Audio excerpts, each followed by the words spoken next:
You are looking at Julian's pronunciation guide, where we look at how to pronounce better some of the most mispronounced words in the world, like this other curious word. But how do you say what you're looking for today?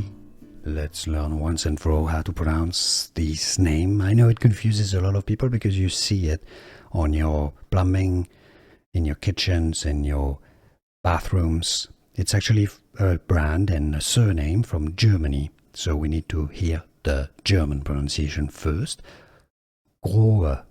Grohe is how it's pronounced in German. Therefore, in English, it's pronounced Grohe. Ignore the H, it's not pronounced. So you go grow, as you would normally say, G-R-O, grow. And then just a schwa sound, as in about, okay? Grow, grower.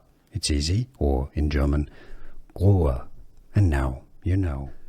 Here are more videos on how to pronounce more confusing words and names too many mispronounced. Like this video if you found it useful. I appreciate your support. I'll see you soon and thanks for watching.